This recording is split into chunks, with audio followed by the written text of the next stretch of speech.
Auckland, Brooke Henderson took a big step towards her sixth LPGA Tour title in only 6 holes on Sunday, but will have to resume on Monday after rain, lightning and dangerous winds disrupted the final round of the New Zealand Women's Open. The 20-year-old Canadian leads the tournament by 4 shots at 17 under par from overnight leader Belén Mozo of Spain and American Brittany Lincecum. Play was repeatedly suspended Sunday because of adverse weather conditions and finally called for the day at 5:30 p.m. local time, when a violent squall brought heavy rain and winds which sent advertising boards flying across greens. Tour officials ruled the tournament would remain 72 holes and players will return to the Windross Farm course Monday to complete their final rounds.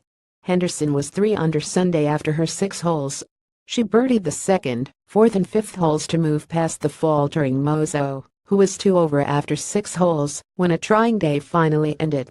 Lincecum was 2 under after 6 holes, with birdies at the 2nd and 5th, and loomed as Henderson's most likely challenger Monday. Mozo, who led the tournament by 5 shots after the 2nd round and by 1 entering the final round, struggled on the green Sunday and had bogeys on her 1st and 6th holes to concede the lead to Henderson. Norway's Nicole Broch Larsen and China's Jing Yan are tied for 4th place at 12 under after 9 and 7 holes respectively.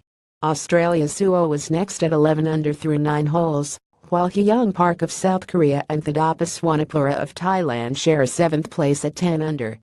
Hometown favorite Lydia Ko was 1 under after 9 holes and tied for 9th place at 9 under, 8 shots off Henderson's lead.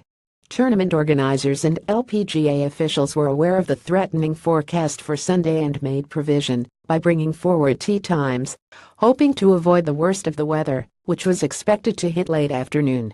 The first players were off at 7:40 a.m., and the leaders had just teed off at 10 a.m. when rain and standing water forced play to be suspended for the first time. Players returned to the course at 12:28 p.m., and almost 2 hours of play were possible before play was suspended again because of the threat of lightning. Play resumed at 4:55 p.m., but it only continued about 20 minutes before the final. Fierce squalls spread across the course, bringing lashing rain, gale force winds and bitterly cold conditions. LPGA Tour rules official Bo Ream said organizers considered all possibilities before deciding to continue as a 72-hole event. "We've talked with our partners and looked at various options," Ream said. "We've decided we're going to go 72 holes." Birdleadsweb.com 5-time PGA Tour winner Jonathan Bird shot a 7 under 64 in rainy, windy conditions Saturday to take the 3rd round lead in the Web.com Tour Championship. Needing a high finish to regain his PGA Tour card, Bird had a 20 under 193 total at Atlantic Beach Country Club for a 2-stroke lead over Sam Saunders in the last of 4 Web.com Tour Finals events. Bird finished 55th on the Web.com Tour's regular season money list and 170th in the PGA Tour's FedEx Cup standings. He entered the week 66th in the race for 25 cards with $5,480. "I was telling myself, I'm a clutch putter, and I've made a lot of clutch putts over the year," Bird said. "I just felt good out there," the 41-year-old Bird said. "I felt at ease. When you feel that way, you're kind of letting it come to you. You're not working hard to make putts. You're just kind of letting it happen, and that's kind of the way I felt." Saunders, Arnold Palmer's grandson, had a 70 2 days after shooting a 59 on his home course. He was 129th in the FedEx Cup and began the week 24th with $27,900. Saunders 3-putted the par 5/18 for a bogey after closing with a double bogey Friday. "That putt right there, it's a bummer, but in the scheme of 18 holes it's irrelevant," Saunders said. "There's a lot of golf left, and I played solid today.